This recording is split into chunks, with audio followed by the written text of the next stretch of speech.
Tapi bukan kok orang mengatakan sabar ki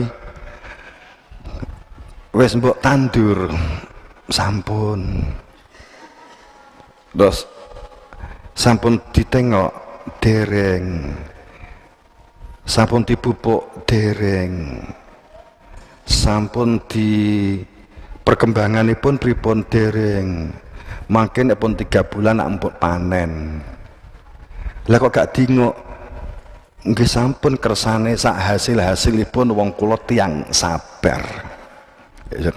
Kadang kan itu sabar yang salah tempat. Loro der apa kecengklo apa-apa gitu ya saking sabare nganti loro berang dimaknai sabar. Es loro terus ayo suntik mboten. Ayo obat mboten. Dipreksane mboten. Ngombe niki mboten. Pun mengkelak sembuh piyambak. Kula dilatih kalih guru kula sabar. Jadi itu kan sabar yang salah tempat. Kewaplok alhamdulillah. Gak sing tengen pisan gitu. Kowe nek ngaplok. Kaplok mbok digenepi jiwit, digenepi jiwel, digenepi kan gitu. Wong Jawa ini kula antik ya. Wong Jawa ki kaplok nu manggone ndek ndi? Pipi. Pipi. Nek ndek bokong ceblek. Nek ndek punggung gablok. Iya.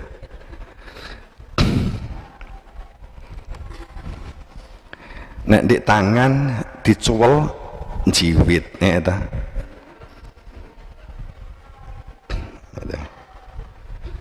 Dengan nek basa Jawa ki kan kaya ya. Oh, malah mengko rono sih. Ya enggak rono.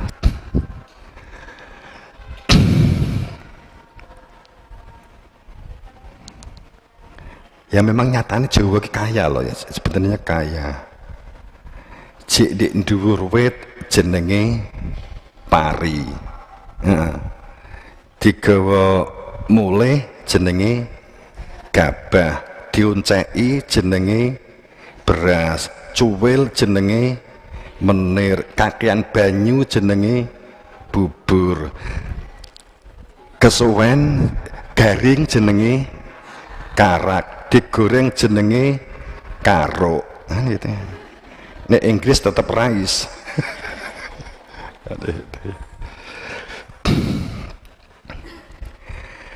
Kalau kita memperhatikan arti sholat menurut para ahli ini yang dimaksud adalah mereka yang membuat definisi-definisi setelah beberapa saat setelah Nabi Muhammad wafat atau setelah beberapa sahabat, artinya orang-orang yang setelahnya.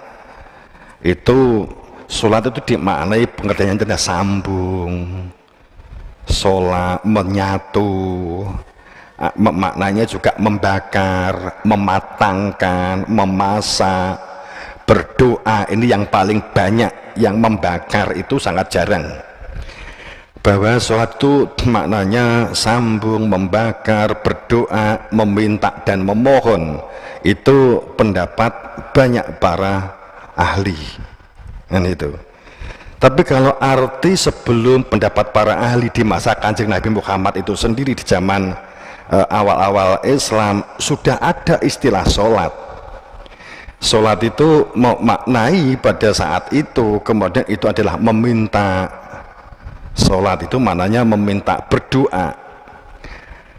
Ada keterangan bahwa sadar lebih lemah. Jadi orang yang sholat itu karena dia sadar lebih lemah sehingga perlu bimbingan dan bantuan, sehingga dia perlu melakukan sholat. Sholat juga dimaknai barokah, untuk diberi kelapangan atas kesulitan yang kita derita, itu untuk diberi kelapangan supaya mendapatkan pangestu, supaya apa yang kita lakukan itu tidak sia-sia. Kemudian beristighfar atau memohon ampunan kepada bosnya begitu. Itu dalam makna pengertiannya adalah orang-orang yang sholat. Jadi cenderung orang yang sholat itu hamba, atau dulu katakanlah cenderung kepada yang ke budak zaman-zaman jahiliyah gitu ya. Itu arti sholat sebelum pendapat para ahli. Nah, kemudian kita mengambil sikap begini, makna secara lugas, makna lugasnya begitu ya, denotatifnya orang mengatakan demikian. Makna lugasnya adalah dari kata sila, artinya menyambung, berhubungan, menyambungkan atau menghubungkan supaya terhubung sehingga air dapat mengalir menuju induk sumber asalnya, yakni laut. Saat ada bilik atau ada dam atau ada katakanlah danau, supaya dapat terhubung dengan laut, maka ini membutuhkan sungai. Syariat itu adalah, syariat itu definisi tasawuf, syariat itu adalah air yang mengalir menuju sumber, sedang alirannya itu membutuhkan adanya sungai. Antara danau atau bilik sampai ke laut, dari sumber bilik ke laut, ini membutuhkan sungai. Kalau nggak ada sungai, maka yang namanya danau ini nggak akan dapat mengalir sampai pada laut. Atau air yang berada di dalam embung, di dalam suatu wadah ini, yang kita sebut bisa danau, bisa apa, katakanlah gitu ya, kemudian dapat mengalir ke sawah untuk dapat memberi kehidupan tanaman, ini membutuhkan sungai. Maka ini menghubungkan supaya terhubung, supaya air itu dapat mengalir menuju induk sumber asalnya, yakni laut, atau air ini dapat mengalir menuju sawah, tanaman, sehingga tanaman itu dapat tumbuh, berbunga, berbuah. Nah, ini membutuhkan air ini supaya mengalir, alirnya sendiri bergerak, itu sebagai syariat. Sungainya ini kan dibutuhkan supaya disebut sebagai perilaku sholat, menyambung supaya dalam fadl dan rahmatnya. Tentu kalau kita membuat sungai, ya kita mencari izinnya, legalitasnya, restu, pangestu, kan gitu kan gitu. Maka supaya air ini dapat mengalir sampai ke laut,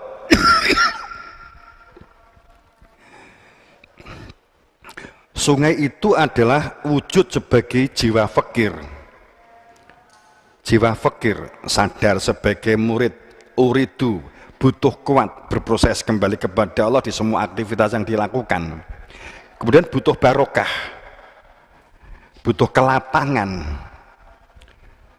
Dengan perilaku soleh maslahah, maka akan memperoleh barokah. Dengan tawaduk, maka di dalam barokah. Di dalam taat, sami'na wa ata'na, maka di dalam barokah. Istighfar, yakni mohon ampunan dan perilaku ampunan. Ini, maka itulah makna lugas di dalam sholat, menyambung, berhubungan, mengkait hubungkan. Sadar sebagai hamba, murid, butuh barokah ya. Kalau di kita kan sadar sebagai murid, kemudian pangestu, mohon ampunan, kan gitu kan, nanti kan sejalan. Ini kalau kita melihat bahwa ada satu hadis bahwa sholatlah kamu seperti saya sholat, begitu ya. Memang ada satu ungkapan begini, ini saya ini dulu seharusnya. Ada satu hadis bahwa sholatlah kamu seperti kamu melihat saya sholat. Sholatlah kalian, usoli kama sholatlah kamu, kan gitu. Ra'aitumuni usolli. Tapi bagaimana sholat yang sesuai dengan cara Nabi melakukannya? Kita kan nggak ada gambar kan gitu kan, nggak ada gambarnya. Nabi kan tidak memberikan tulisan gambar. Itu bagaimana sholatnya Kanjeng Nabi gitu ya. Ini makanya kalau kita mengarang kepada hadis, kalau kita berbicara tentang hadis, maka kenapa saya kuatkan ini Al-Quran, hadis juga kita ambil begitu ya. La taqtubu anni wa man kataba anni ghairul Qur'an falyamhu. Janganlah kalian menulis dariku apa yang keluar dari lesanku. Sapa wae barang siapa yang menulis yang keluar dari lesanku selain Al-Quran maka hapus kan gitu, hapuskanlah yang selain dari keluar lesannya Kanjeng Nabi. Quran itu kan faktanya kan juga keluar dari lesannya Kanjeng Nabi ya. Awal penulisan hadis sendiri itu, ini hanya sekilas saya belok sebentar. Awal penulisan hadis itu dimulai pada awal tahun kedua Hijriah, akhir tahun pertama, awal tahun kedua Hijriah, saat Bani Umayyah itu dipimpin Khalifah Umar bin Abdul Aziz. Kemudian kuat penulisan hadis dan pengembangannya banyak pada saat setelahnya, yakni Yazid ya. Yazid pelanjutnya dari Umar bin Abdul Aziz. Ini berkaitan dengan kembali kepada sholat, saya angkat kembali. Maka sholatlah kamu sebagaimana kamu melihat saya sholat. Sholat seperti apa? Kan itu ya. Ada satu ungkapan berikut, aflahal mukmin, benar-benar teman-teman kot aflaha, dibuka anugerah, dibuka barokah, keberuntungan bagi mereka orang yang iman. Bagi mereka yang iman, ada butiran keberadaan dia di dalam hati, itu akan beruntung, yakni mereka ini orang-orang yang saat sholatnya itu khusyuk, yakni mereka yang berada di dalam pada saat sholatnya itu khusyuk, adanya kehadiran keberadaan dia di dalam rasa hati, sehingga aktivitas kehidupan yang lahir digerakkan oleh kehidupan yang batin. Orientasi kehidupan yang lahir itu karena hidupnya yang batin mengenal Tuhan. Nah, ini sekilas saja karena juga sudah sering saya sampaikan. Kemudian celaka orang yang sholat namun lupa. Fawailul lil musallin alladzina hum an sholatihim sahun.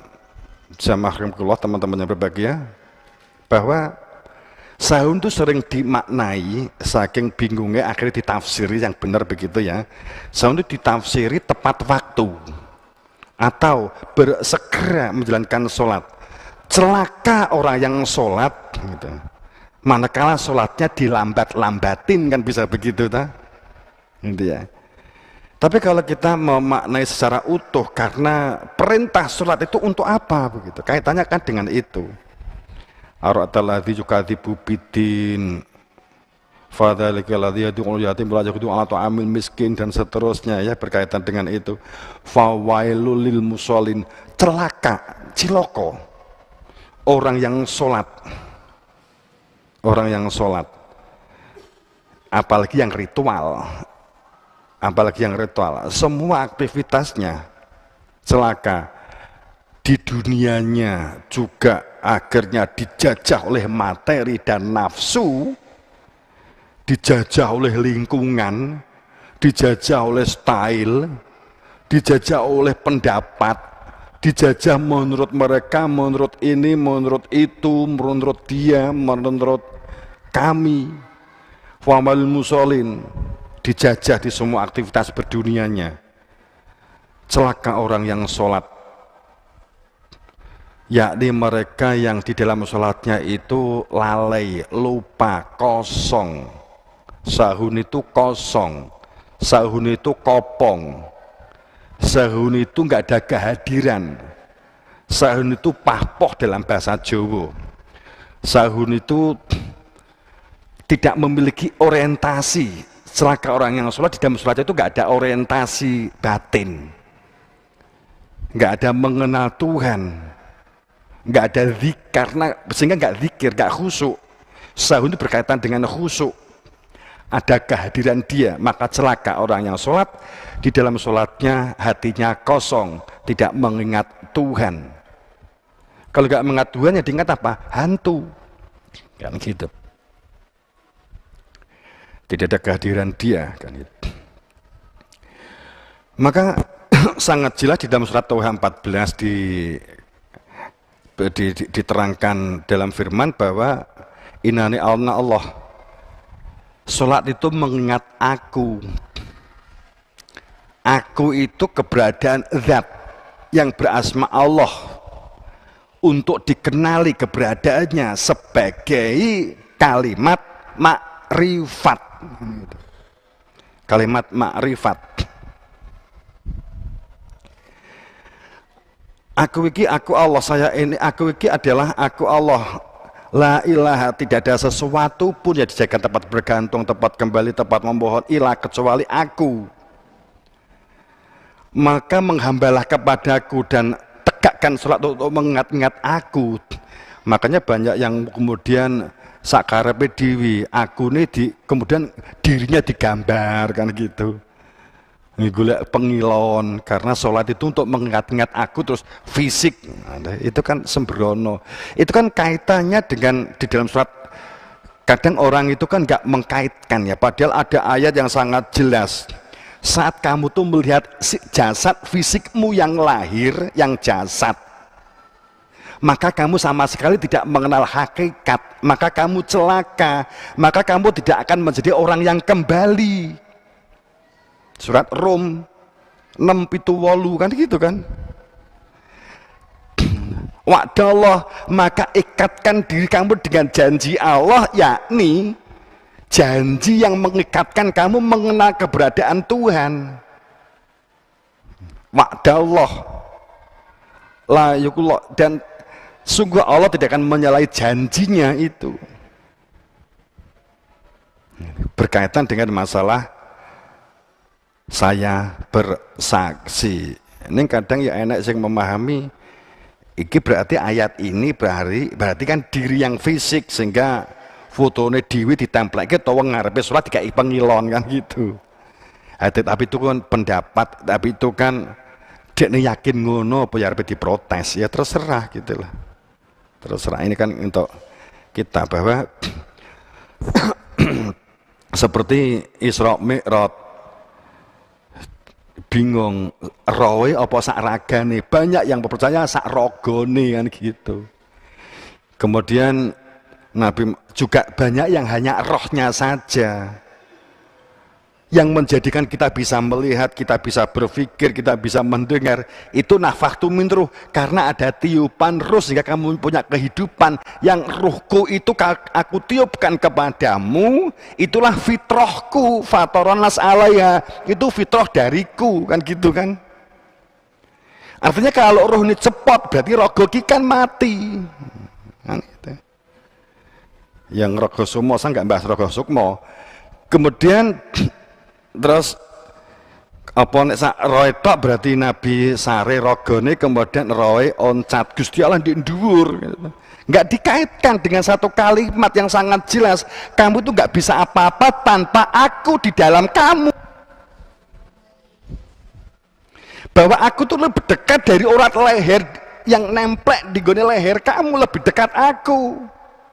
Kamu nggak bergerak tanpa aku, kamu gak membalang tanpaku, bukan kamu yang balang, tapi aku yang membalang. La haula wala quwata illa billah. Apa Gusti Allah nek dikonle terus piye lah? Apa kemudian roh menungso ki roh setan apa iblis? Ya kan enggak. Ya roh do kuatnya Gusti Allah. Karena roh itu milik Allah, menjadikan ada daya kuat, maka normal, wajar Aktivitas yang kita lakukan sadar sebagai hamba karena sudah diberi daya kuatnya Tuhan.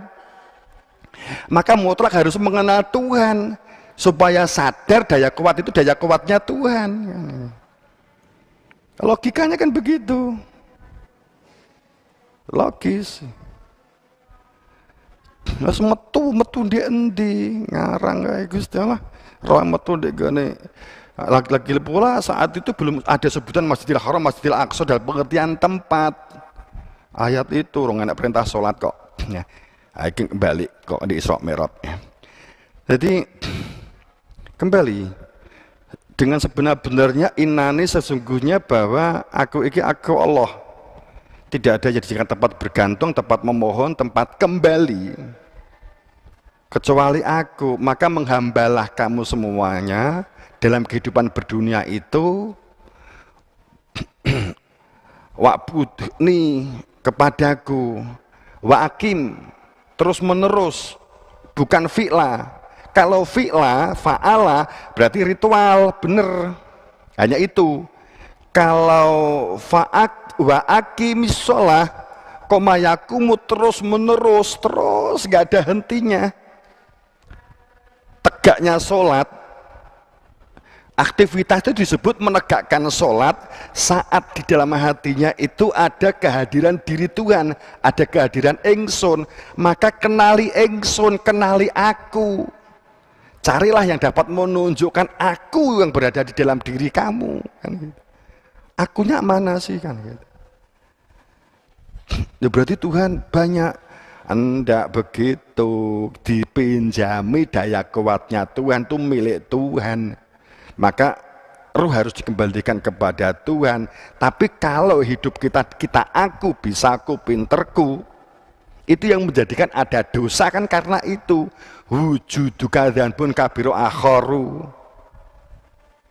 Yang disebut dosa sudah saya letakkan daya kuat itu dariku.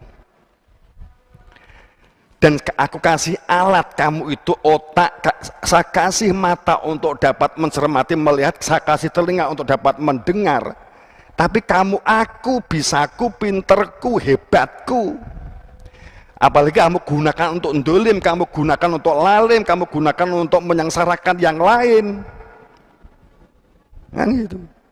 Maka ruhnya dikotori dengan otaknya, dikotori dengan perilakunya, dikotori dengan egonya, akunya. Maka ruh itu oncat, nggak pulang kembali. Artinya tidak ditempatkan pada tempat ke Tuhan, tapi ditempatkan pada tempat yang disiapkan bagi mereka yang dikotori. Latab li kholqilah.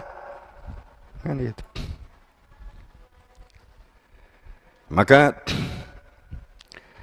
dalam kalimat jika kamu mengenal aku, maka kamu akan mengetahui siapa sesungguhnya kamu manusia itu. Maka menghambalah kepadaku, tegakkan terus menerus untuk mengingati aku. Maka jagalah sholat dengan akal dan nalar gitu ya. Jagalah sholat itu sebenarnya ya supaya perbuatan yang kita lakukan tidak overdosis, tidak kebablasan, menutupi hati nurani mencintai keberadaan Tuhan.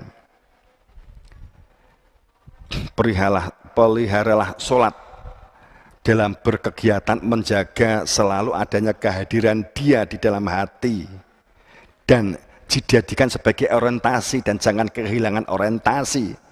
Saat Allah dilupakan, nasullah, maka kamu akan oleh Allah dilupakan kepada diri kamu sendiri. Maka itu disebut kamu kehilangan orientasi kehidupan.